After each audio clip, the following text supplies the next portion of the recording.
Good afternoon, everyone. Shall we all stand up? We are now in the last leg of our series, The Great White Throne, and we're trying to discover what is God's will and what is God's message for us in the book of Revelation as we study the last days. Uh, Thank you, Lennon, for praying for the sick. Uh, your pastors are under the weather as well. Actually, nag-ask kami, "Can you cover for me?" Sabi niya, "Hindi, ako rin meron din ako." Sabi niya, "Ikaw, can you cover for me?" Wala pa rin akong tulog. So, I'm about 85 to 90% recovered. So, wag po kayong magtataka kung for at some instance bigla kong patatayuin si Lennon to just finish my preaching. Okay lang ba 'yun? So, wag kayong magtataka ba kami, ano nangyari? No? Anyway, by the grace of God, we'll be able to finish this. Amen. By the way, I'm Pastor JR. If you're here for the very first time, I'd like to welcome you. No? Ang first time na pag-attend po ninyo, ang topic natin, the end.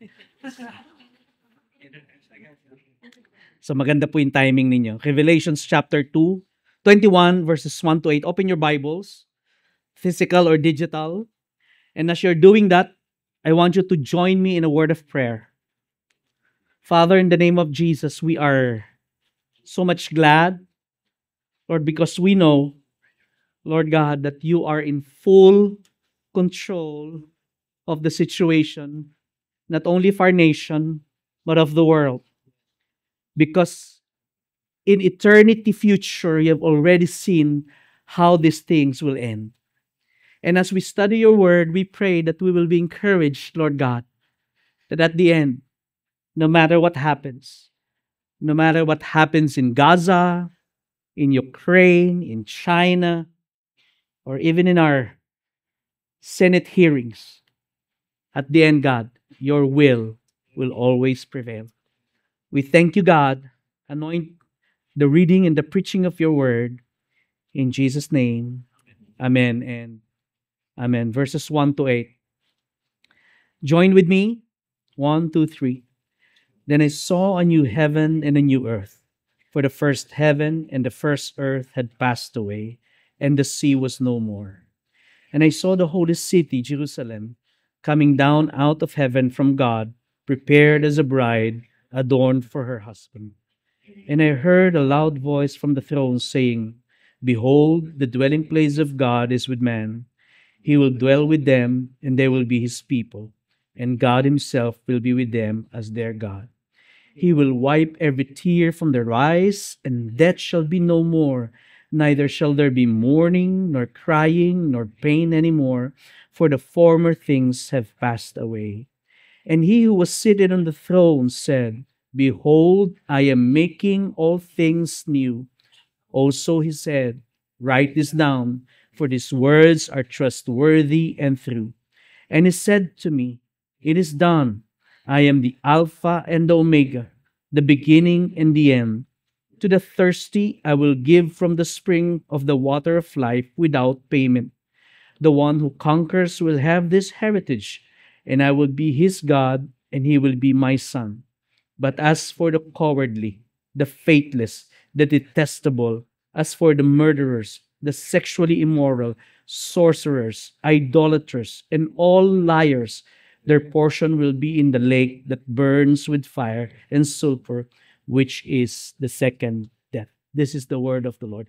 Bago po kayo umupo, siguraduhin niyo pong nakilala niyo yung katabi ninyo, yung nasa likod ninyo. Just ask the name. Alright? Para pagka nakita kayo sa labas, you will not be a stranger to each other. Narinig niyo na po ba yung term na sosimo? Okay? Or sound, sight, and motion. I think this experience of John is the ultimate sound, sight, and motion na na-experience niya. O pwedeng ma-experience ng tao. Sosim. What an experience indeed. John heard one of the sweetest and most comforting verses in all of the Bible. Ano sabi sa verse 4? Paborito po natin yan, lalo na po sa mga namamatayan. Verse 4, Sabi, He will wipe away every tear from their eyes. Parang, lalo ho sa funeral, pagka may pinagdadaan tayo, pag narinig natin dito, parang, yeah, you can't help but to be comforted. He will wipe every tear from their eyes, and there shall be no more death. No, there shall be neither there be mourning, crying, pain anymore, for the former things have passed away. No? Wala na daw dapat iiyak kapag nasa langit o kapag nasa new heaven and new earth na tayo. Sa palagay ko po, ito pong tears na ito ay resulta po ng tinatawag na overwhelming feeling and emotion that finally, sabi niyo nga po finally, the waiting is over. You are now in the presence of the King. Para po bang, ito yung parang, ito naranasan ko po personally, yung iba sa inyo, no, yung graduate kayo, tapos all of a sudden, hindi mo ine-expect dumating yung daddy mo from abroad, no, nawala for 5 years at pumunta lang doon para siya yung magsabit ng medal. So yun, nung nakita mo siya, parang you are overwhelmed with emotion and you can't help but to cry. Or, for some, after many anxious months of waiting for that wonderful proposal, in the most unexpected yet romantic way, biglang yung boyfriend mo nag-propose.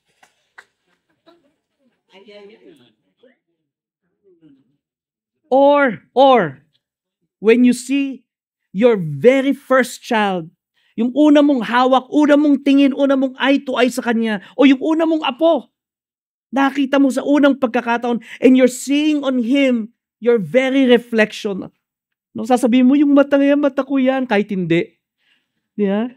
Yung ilong na yan, ilong ko yan, kahit naman hindi. Yeah? Inaangkin mo. You are overwhelmed with feelings and emotion. Yeah? Man, I tell you, emotions and tears would well up from you like a spring. I guess that's the kind of tears na may experience natin o na-experience ng mga tao nung sinusulat ito as John sees it in his vision. And maybe God said, enough of crying. I'm here now. You're here now. It's time to celebrate. Amen? Kaya sabi niya, I will wipe away every tear from their eyes.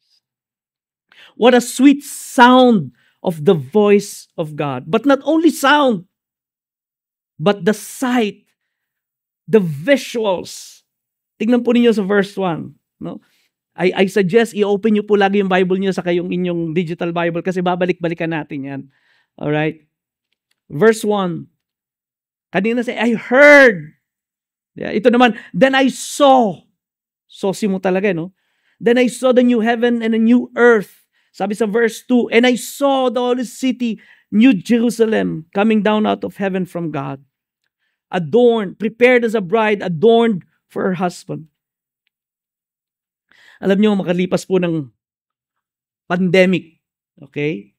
Ang tao po nagsimula ng lumabas at ako naman po ay pumunta sa SMBF. At nung pababa na po ng parking sa SMBF, I was amazed and surprised to see na meron po palang bundok akong makikita in the horizon. No? Yung Sierra Madre Mountain Range. Samantalang ilang taon na po akong nagsha-shopping sa SMBF, wala akong nakikita. Pag bumababa po ako sa parking, only after the pandemic, nung nakita ko, wow! Meron palang bundok. Bakit? Ano nangyari? What's the difference? Well, alam po natin na yung kalangitan po ay nawala yung smog. Nawala yung pollution that blocks our view of the beautiful things that God created. Kasi dito sa Metro Manila, hindi na natin halos makita ang mga bituin. Yeah? Mga ilan-ilan, yeah, diyan. But its real beauty, it's gone. Na-block na po ng smog. Sabi po ng mga scientists, yung nakikita daw po natin ng area na yan, yung 1 square meter na yan, punong-puno daw po yun ng millions of stars. Just when you look at it, 1 square meter, millions of stars, pero halos wala tayong makita. But the book of Revelation tells us that the heaven, the sky, will be new. Yeah? Wala nang pollution, wala nang smog, wala nang acid rain. No, na yung kotse natin ay pumarka na. The earth also will be new. The holy city coming right down before the very eyes of John. Nakikita niya bumababa. Wow! This is indeed a visual feast. Let me explain to you why. Bakit ko sinabing visual feast? After po ng verse 8, okay, nasa Bible po ba kayo ulit? Tingnan niyan. After verse 8 po, ng book of Revelation 21, si John the Apostle started to describe yung new Jerusalem. Okay? The centerpiece of the new creation of God. Later, I will talk about kung gaano kalaki tong New Jerusalem na ito. But now, for now, I want to show you yung mga precious stones. Sino dito mga mahilig sa alahas? Taas ang kamay. Sino dito gusto magkaroon ng alahas? Lord, yung nagtaas lang ang bigyan mo. Okay.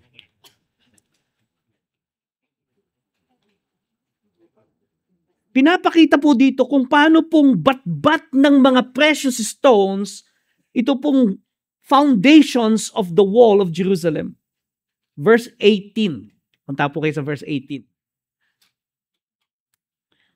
Ito po ang sinasabi. The wall was built of jasper while the city was pure gold. Grabe naman ito. Yung wall daw jasper, yung city was pure gold like clear glass. Ito, the foundations of the wall of the city were adorned with every kind of jewel.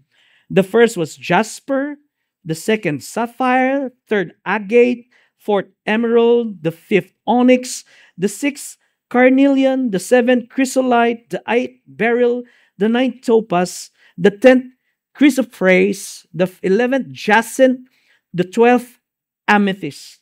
No?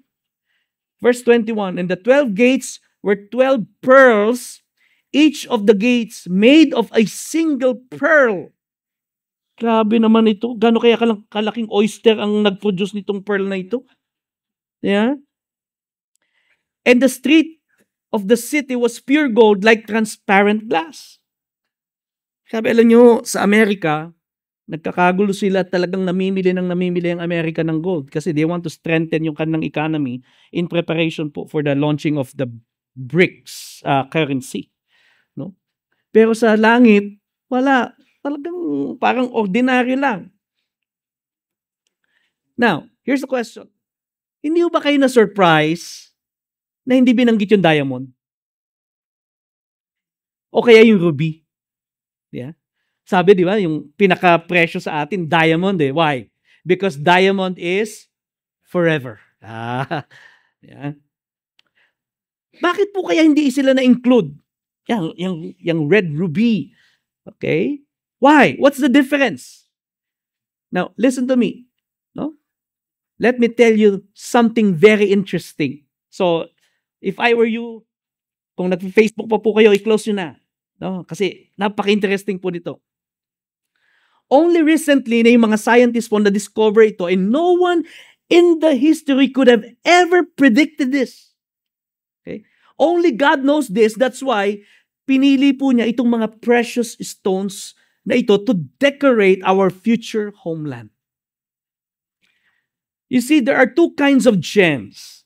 Ano yan? Yung isotrophic saka anisotrophic gems. Okay? So, stay with me. Stay with me. Baka, ano daw yan? This is amazing. Scientists found out that if these stones are exposed in a concentrated, focused light, such as laser, isotrophic and anisotrophic stones respond differently.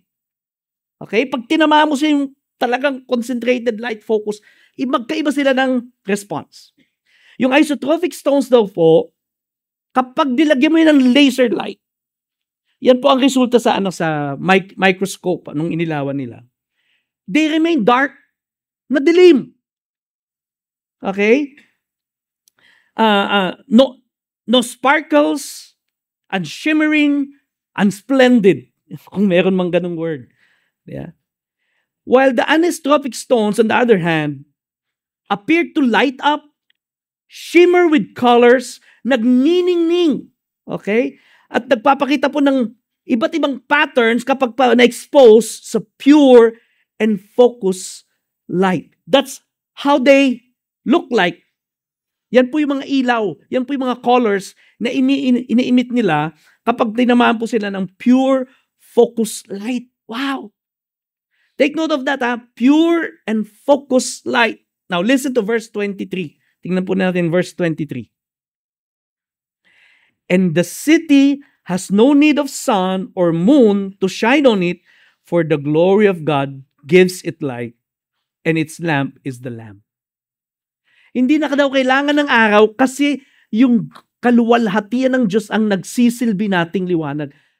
Can you just imagine, with all these anisotropic gems na nakapaligid po doon sa New Jerusalem, tapos yung liwanag po ng Panginoon ay nagniningning, can you imagine the light show? Wala pong tatapat dyan na kahit anong fireworks display. Talaga pong ang anong term doon? Kaleidoscope ba tawag doon? Talagang ang ganda. It is beyond description. Amen? Now, listen. With all the beautiful scenarios that will take place at this moment in eternity as it is written, there's a tendency that we might get lost into the detail. Sabi nga nila, lost in translation. Uy, ano ka? Ang ganito. Ay, yung mga gems, yung mga ganito. Ay, magaganda po yun.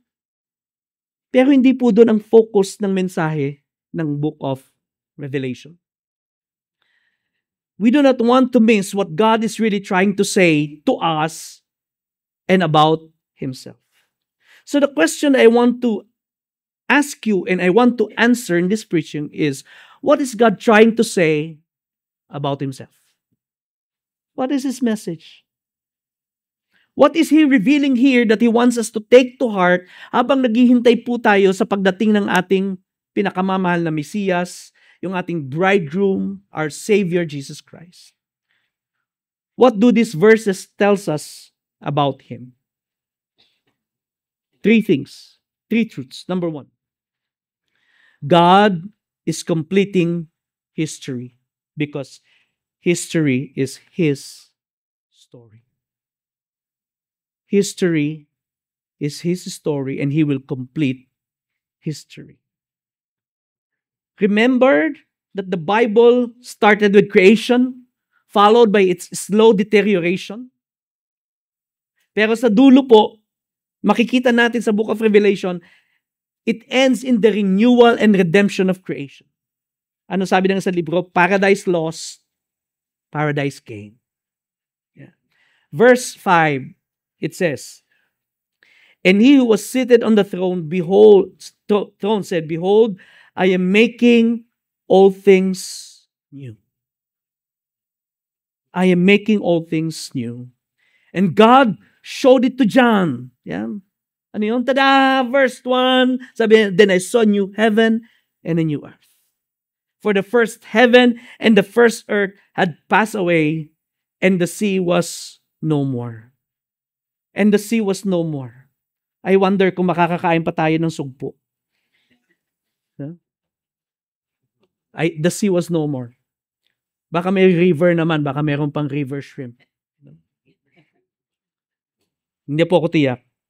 The word new, bago, new heaven, new earth, I'm making all things new, in the original Greek means new quality, fresh in development, or opportunity. It means not found exactly like this before. Okay? In effect, the word new, I will make all things new, it means that God is renewing everything, so He may not necessarily going to destroy the earth. Okay? Although, Although, tingin po kayo sa akin, may mga theologians po na ang view po nila is totally i-destroy ni Lord yung mundo at kikreate siya ng bago. At meron din naman po silang magandang basis for that. Alright?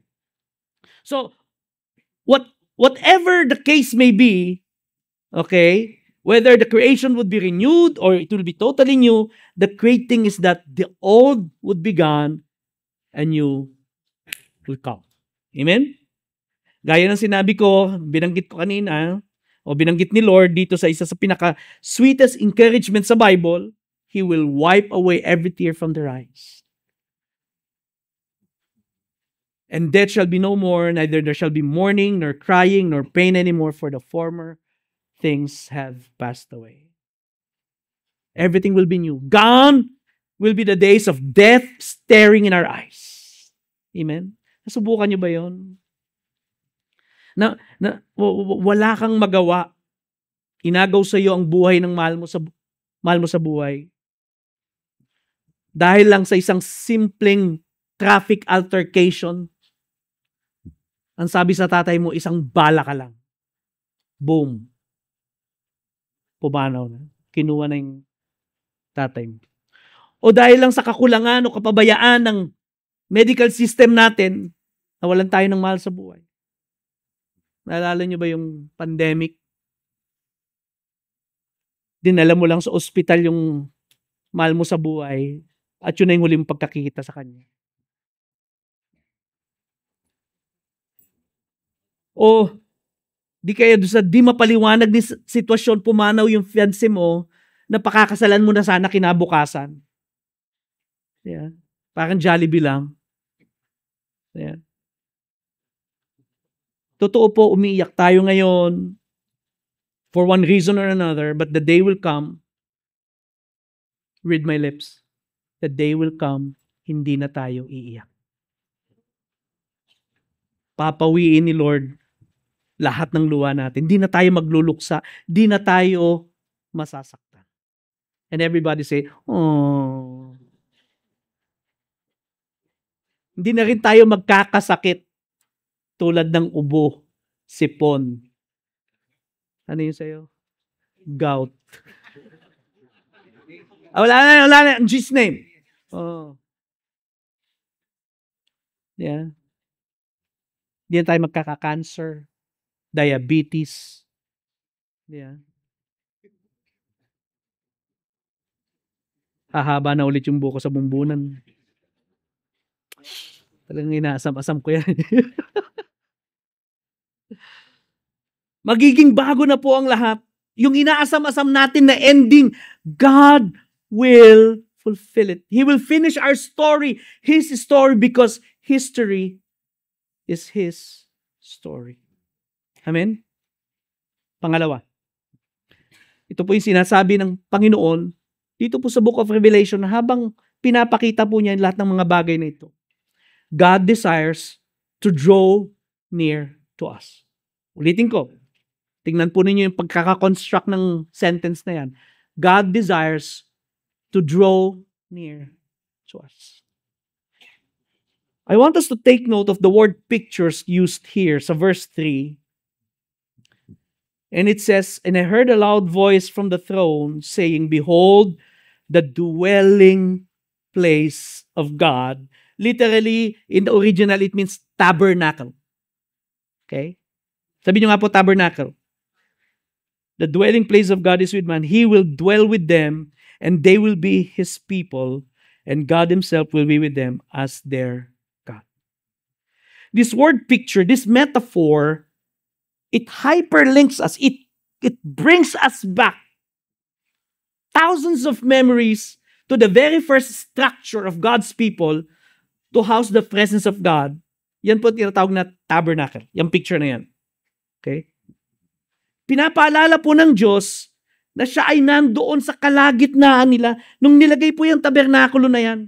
Gusto niya ipaalala sa lahat ng mga tribo, yung mga tent na nandyan, kasama niyo ako. I am within you. Okay? And that God has drawn near them. At kung ang mga taong tingin nila ang Diyos nandoon sa kaduluduluhan ng kung saan man, sa dulo ng walang hanggan, Pero dahil sa tabernakulo, sinasabi niya, malapit ako sa inyo. Narito lang ako. Singlapit lang ako ng dasal. Okay? And I want you to take note as well of the intentionality of God. Sabi niya, He will dwell. Okay? Active. Siya po mismo. Sabi niya, I will dwell. Hindi sabi niya, you will dwell. Hindi. Sabi niya, I will dwell. It has been the desire of God from the very beginning that He would dwell with His people and that people would draw near to God. Amen? Unfortunately, okay, sabihin niyo nga po, unfortunately, okay. Alright, best friend, sige lang. In Jesus' name, you are healed. And everybody say, okay. Ganyan po talaga mga best friend natin. Yan ang mga next in line. So, praise God. Anyway, balik po tayo. Gaya ko po sinabi, gusto po ni Lord na lumapit sa atin at tayo ay lumapit sa Kanya. Unfortunately, the very first response and reaction of Adam and Eve, matapos po sila mag-rebel, ano ginawa nila? Nagtago sila. Nung narinig pa lang nila yung mga yabag ng Panginoon, they hid from God. In the book of Exodus, when God brought His people into Egypt, okay? Nandun na si Joseph, dinala sila sa Egypt. Saan sila dinala ni Lord? Anong lugar? Sabihin nyo nga po, Goshen.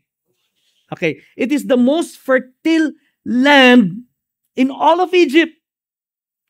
And you know what? Goshen means draw near. God brought His people Israel in the land of draw near.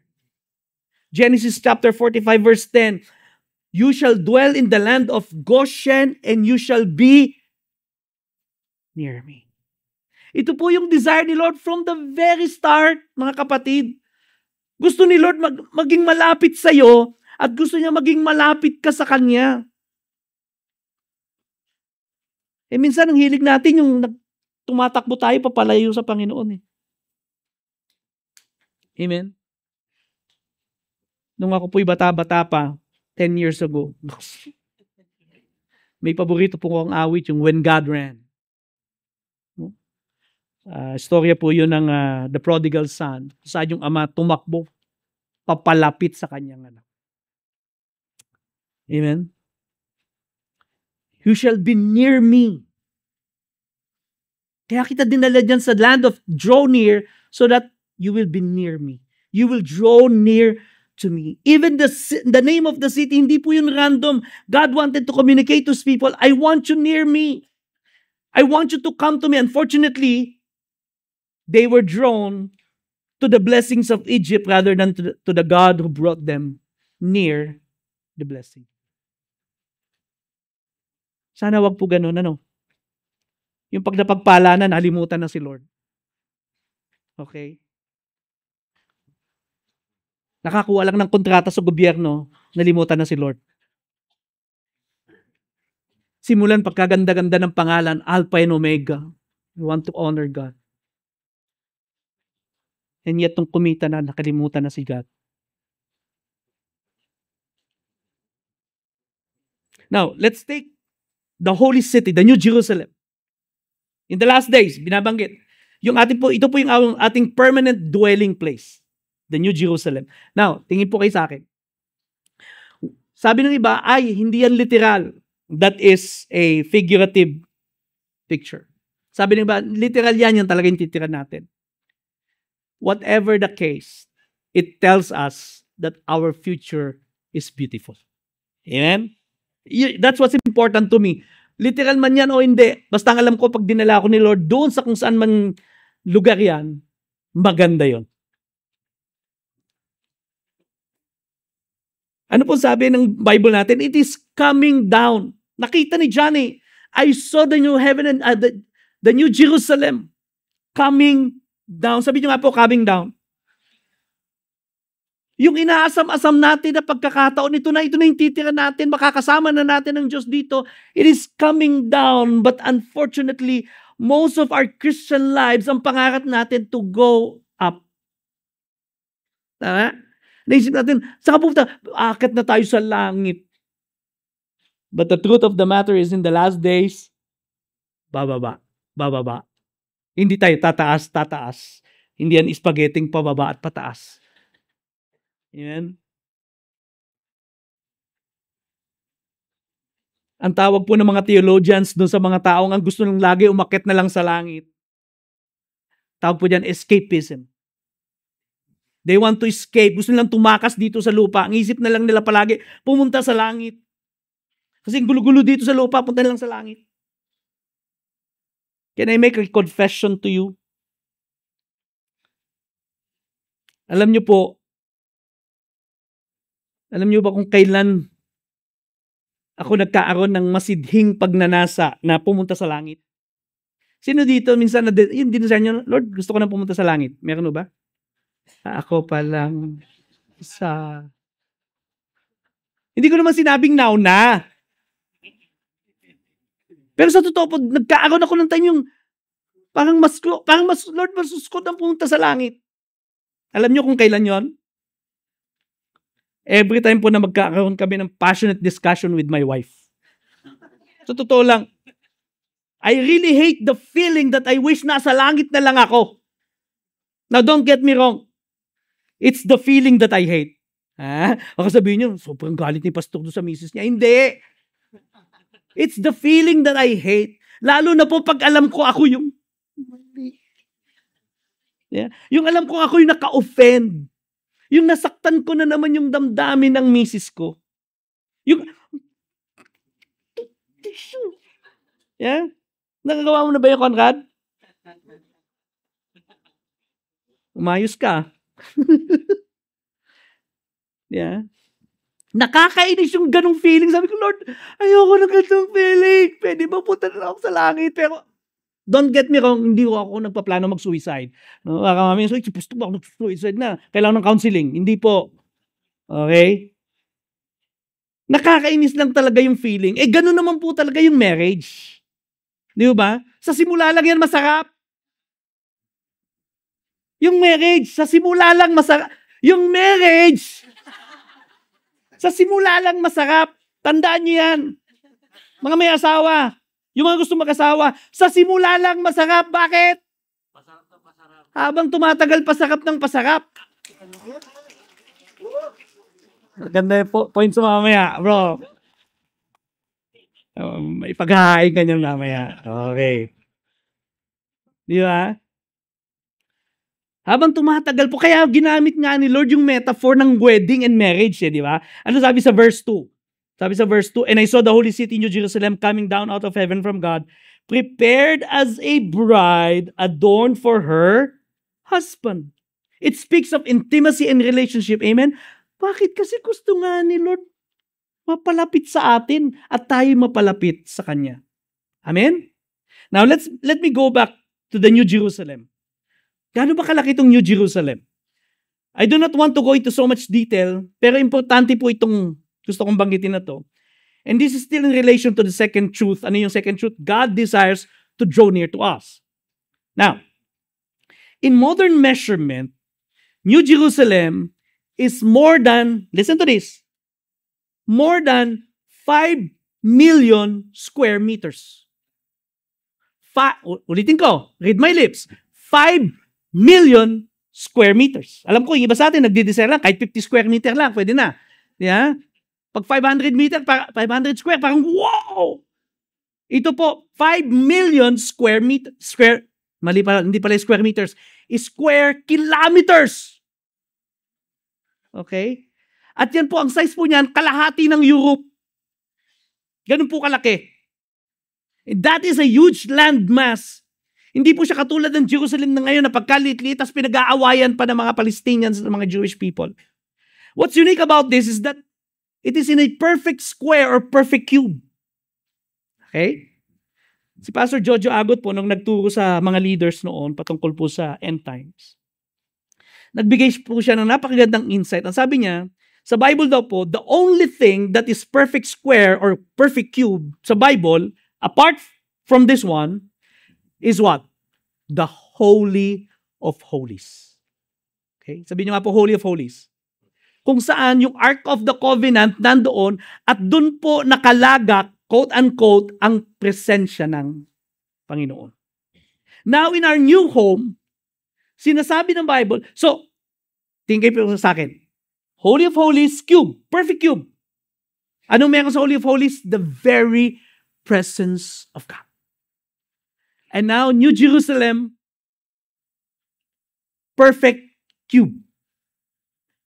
Ano po sabi ng verse 22? Okay. Verse 22. And I saw no temple in the city, for its temple is the Lord God, the Almighty, and the Lamb. Hindi na daw po kailangan ng templo, hindi na kailangan ng tabernakulo, hindi na kailangan ng Holy of Holies. Bakit? Kasi si Lord mismo ang magiging templo. In short, the very place, the New Jerusalem, becomes the dwelling place of God. Just like what the very first verse says, now the dwelling place of God is with man. Kasama natin ang Diyos forever. Amen? No wonder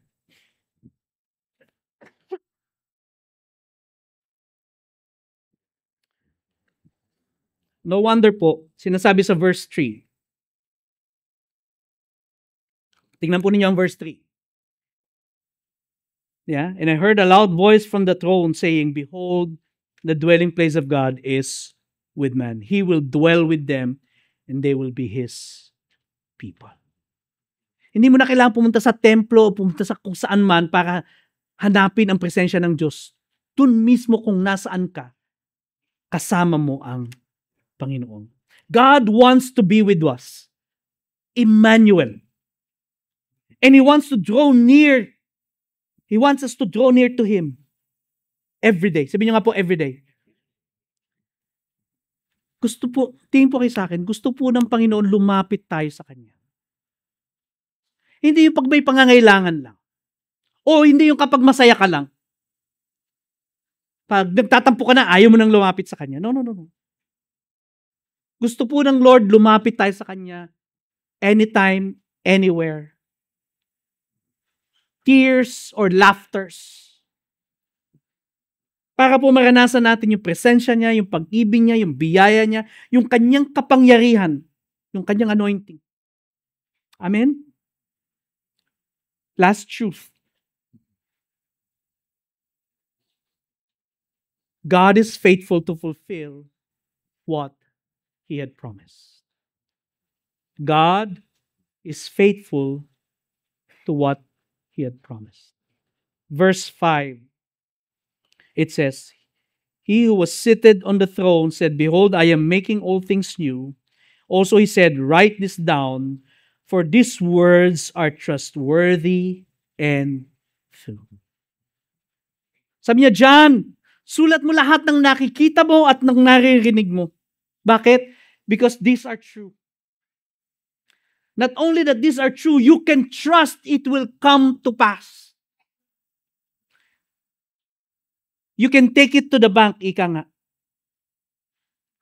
Pwede mong pagtiwalaan ang lahat ng nakita mo, mangyayari to. And he continued on in verse 6, and he said to me, it is done. I am the Alpha and the Omega, the beginning and the end. Now look up here once again. Naalala niyo po ba yung kauna-unahang propesiya sa Biblia? Ang tawag po doon ay proto-evangelium. The very first prophetic announcement of a future redeemer or the first gospel. Proto, parang prototype. No, unang silip sa mabuting balita. Kinain ni Eva at ni Adan ang prutas. Nagkaroon ng sumpa at ito po yung sinabi. Genesis chapter 3 verse 15. Sabi niya, I will put enmity between you and the woman and between your offspring and her offspring. He shall bruise your head and you shall bruise his heel. Unang pasilip, unang parang sneak peek pa lang ng gospel. Jesus fulfilled this in His first coming. Tinupad na po ito ng Panginoon.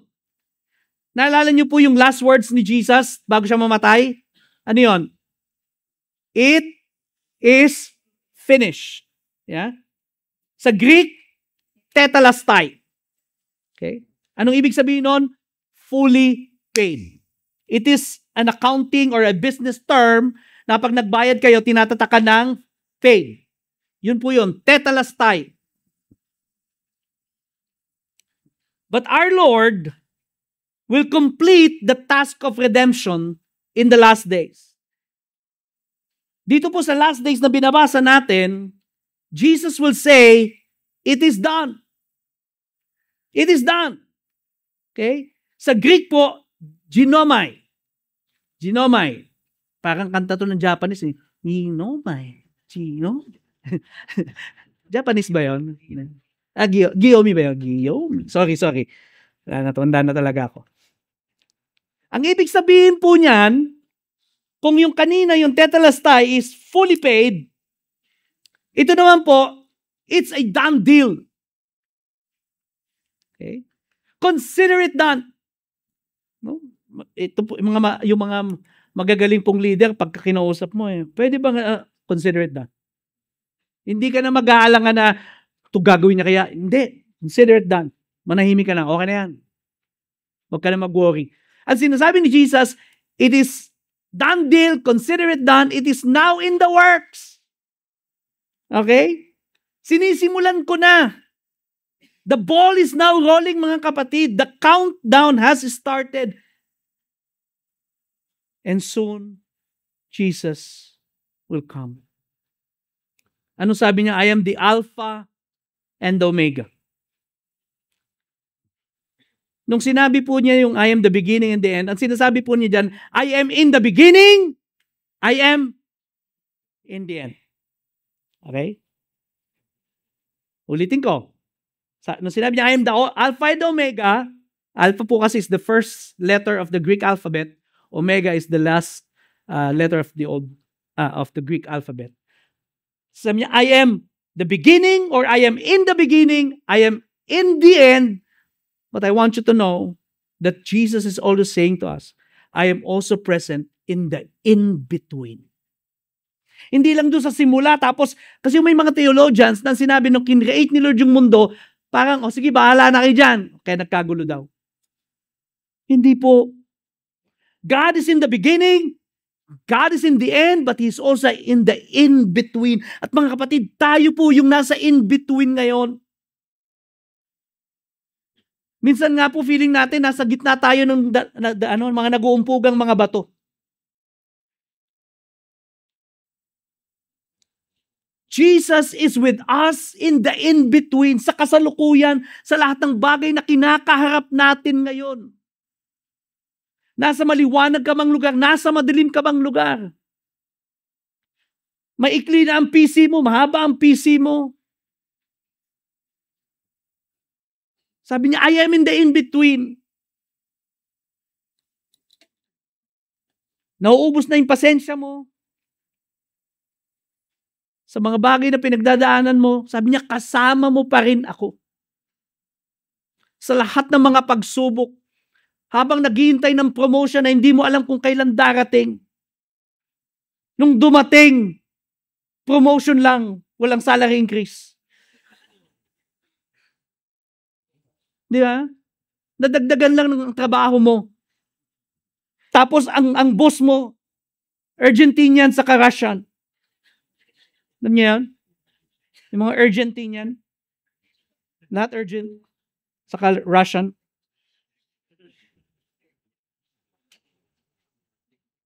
Hirap ka na. Lord, gusto ko nang bumitaw.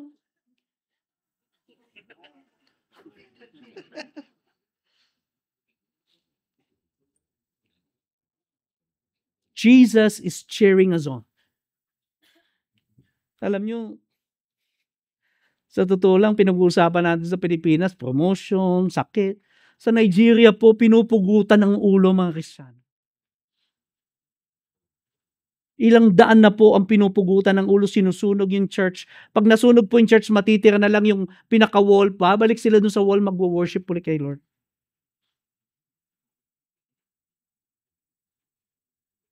Ang laki ng problema natin, ano? But Jesus is cheering us on. Don't give in. Don't give up. Minsan, konting tukso lang. Tugug. Bagsak na. Ang hirap kasi maging Kristiyano eh. Subukan mo kaya mag-Nigeria.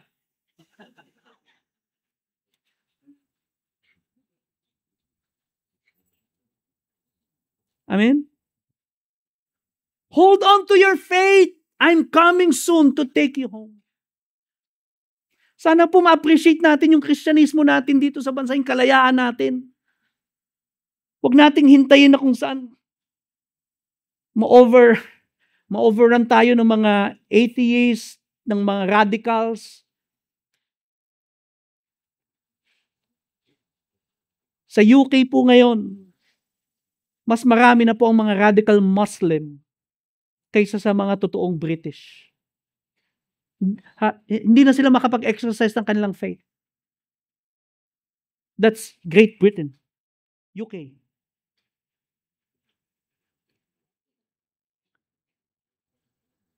Hold on to your faith. Amen? Ang sinasabi ni Jesus, occupy till I come. Preach the gospel. Make disciples. Advance God's kingdom. Be the light of the world. I want you to know that we are the ambassadors of Christ to the hurting world. Amen? There's no reason to be afraid of the future. Why? The future is so bright. We've got to wear shades.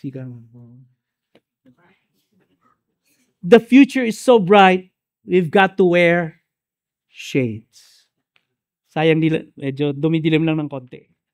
Amen. I would like to call our music team, please.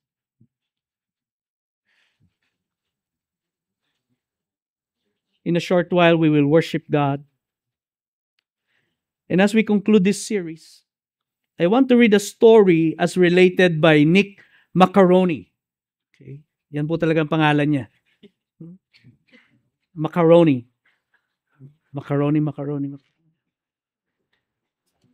Ang title po niya ay You Are Closer Than You Think, a story about long-distance swimmer Florence Chadwick. Marami na pong version ito, marami na pong write-up na sulat. Narinig ko na po ito many years ago, and in many instances, it never fails to inspire. So let me read it. In 1952, a woman named Florence Chadwick decided to attempt the 26-mile swim between the California coastline and the Catalina Island. During her swim, Chadwick traveled with a team whose job it was to keep an eye out for sharks and be prepared to assist in the event of unexpected cramps, injury, or fatigue. Roughly 15 hours into her swim. Grabe, 15 hours. Ako po, 5 minutes baka gumibap na. Siya po, 15 hours into her swim, a thick fog began to set in, clouding Chadwick's vision and confidence. Her mother happened to be in one of the boats at the time. As Chadwick relayed to her team, she didn't think she could complete the swim. She swam for another hour before deciding to call it quits.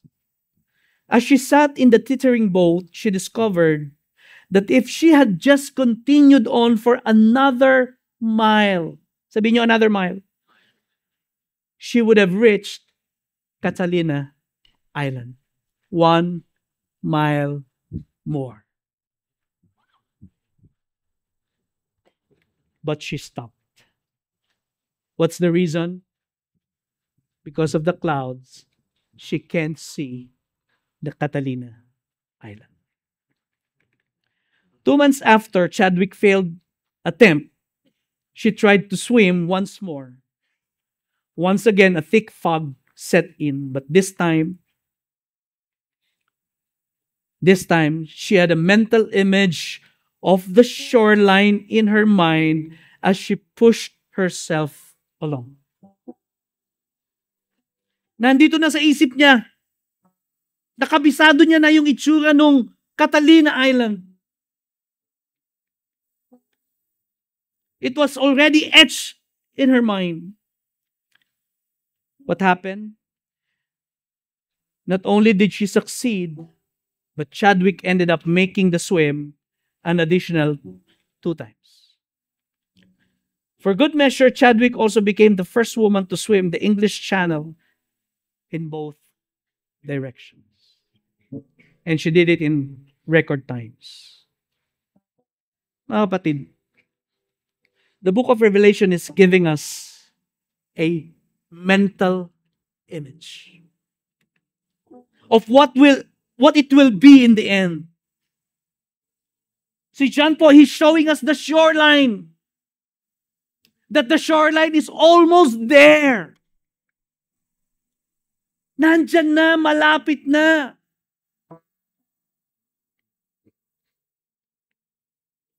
Sabi ng mga Bisaya, kadyot na lang.